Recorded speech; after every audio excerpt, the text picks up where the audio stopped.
টিভির সঙ্গেই আছেন। বাঙালি যেন মাছে ভাতে একেবারে সমৃদ্ধ। মাছ আর ভাত যেমন বাঙালিকে সমৃদ্ধ করে, ঠিক সেরকম উৎসবের মৌসুমে মাছের ঝোল ভাত না খেয়ে আমরা যদি খেয়ে ফেলি যে মাছের কোপ্তা পোলাও, তাহলে কিন্তু ব্যাপারটা মন্দ হয় না। আজকে আমরা চলে এসেছি আদমদিঘির হাউসপুর গ্রামে পাপড়ি আপার চুলার পাড়ে, দেখতে উনি মাছের কোপ্তা পোলাও কিভাবে রান্না করেন। প্রিয় দর্শক, আমি নূরে জান্নাত সবাইকে স্বাগত জানাচ্ছি এসিআই অ্যারোমা চিনিগুড়া চাল নিবেদিত চুলার পাড় অনুষ্ঠানে। আপু কেমন আছেন? খুব ভালো। আমি দেখতে পাচ্ছি আপনি মাছের কোপ্তা পোলাও রান্না করবেন, আমাকে আগেই বলেছেন। অনেক উপকরণ সাজিয়ে রেখেছেন। চিনিগুড়া চাল দেখতে পাচ্ছি, আপনি কোন চালটা ব্যবহার করছেন? আমি এসিআর অ্যারোমা চিনিগুড়া চালটাই ব্যবহার করি। রান্নায় কি সবসময় এই চালটাই ব্যবহার করেন আপনি? হ্যাঁ, সবসময় এটাই ব্যবহার করি। একটু কেন দর্শকদেরকে বলে দেবেন? কারণ এটা হলো স্বাদে, গন্ধে এবং পোলাওটা রান্না করলে একদম ঝরঝরে পোলাও হয়, এই জন্যই আমি এটা রান্না করছি। মাছের কোপ্তা পোলাও তো আমরা শুনলাম, চাল সম্পর্কে শুনলাম, মাছটা কি ব্যবহার করছি? মাছটা হলো রুই মাছ।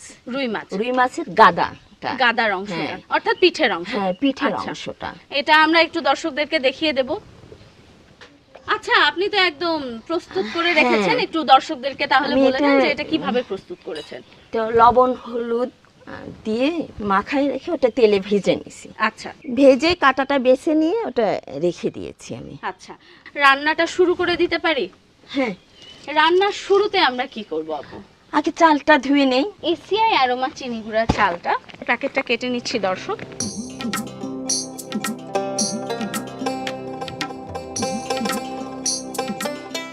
গ্রামের মানুষ আসলে খুব পারফেকশনে বিশ্বাসী, কারণ চাল যদি ঠিক না হয় তাহলে আসলে রান্না করে মজা পাওয়া যায় না। আর চালের প্যাকেটটা যখন কাটা হয় তখনই ঘ্রাণে একদম চারিদিকে ভরে যায়।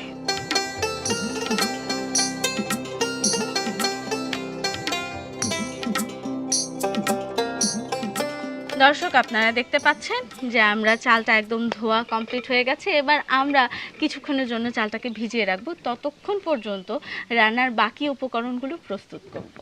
আমরা তো চালটা ধুয়ে নিলাম, এরপরে আমরা কি এখন এই মাছটা আমি প্রস্তুত করব। আচ্ছা, মাছটার জন্য। আচ্ছা, কোফতার জন্য। তো আগুনটা তো একদম টকবক করে ধরে গেছে, তো আমরা কি কোনো কড়াইতে দিয়ে দিলে তেলটা গরম হোক। মাছটার জন্য প্রস্তুত করব, ততক্ষণে কড়াইটা একটু গরম হয়ে যাক।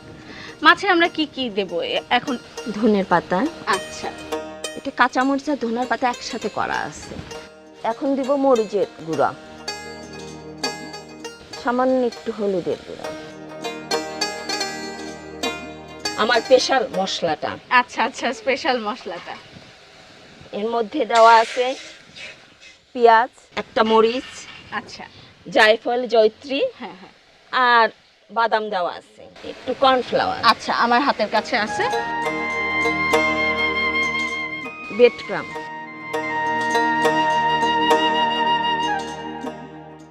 একটু লবণ, একটু আদা বাটা, এরপর রসুন বাটা। এবার আমরা কি কি দেব? আর কি কিছু দেওয়ার দরকার আছে? এখন ডিমটা দিব আমরা। আচ্ছা,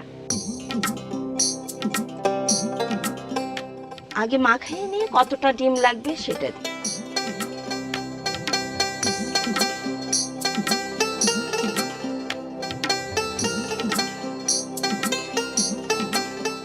কুসুম সহ আমরা দিয়ে দিলাম না? হ্যাঁ।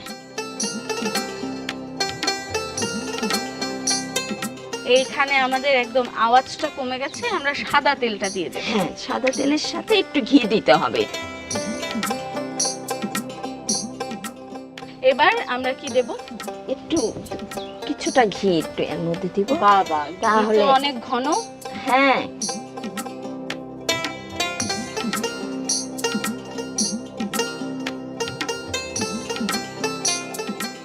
আমরা তো অনেকগুলোই মোটামুটি বানিয়ে ফেলেছি, তো আমরা কি ছাড়বো একটু আস্তে আস্তে? আমরা এটা বালিশ শেপ দিয়ে দিচ্ছি না? হ্যাঁ।